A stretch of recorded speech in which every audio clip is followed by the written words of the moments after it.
Craving for some Japanese foods? It's your sign, guys!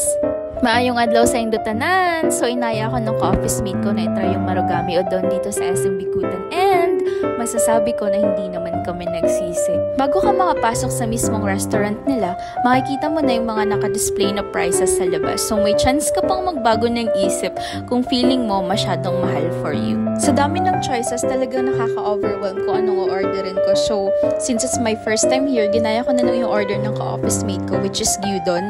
And, hindi naman ako nagsisi kasi masarap siya. Meron din silang ibang options bukod sa noodles at sa rice bowls. Meron silang tempura, merong karage, merong crab, merong spam, merong tuna, and many others.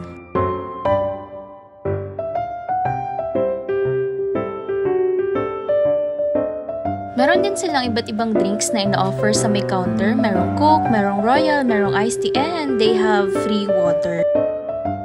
Dito naman sa area na to, makikita mo yung kanilang make your own sauce. So, ikaw yung bahalang pumili kung ano yung gusto mong ilagay sa iyong sausawan. Madami silang options for you.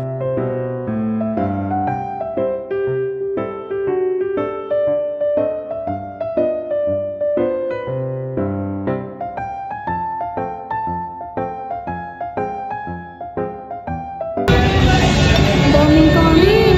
Ang sarap! Again? Sarap!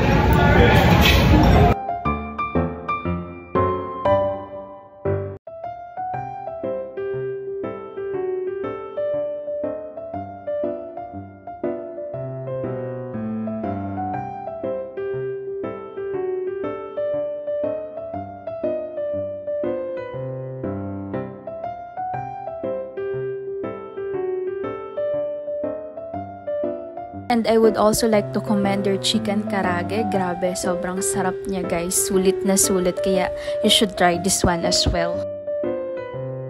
So guys, kung magawi kayo sa may SM Bikutan at madaanan niyo yung Marugami Udon sa may Building B, it's your sign to try it. So that's all for today's video. See you on my next vlog. Bye!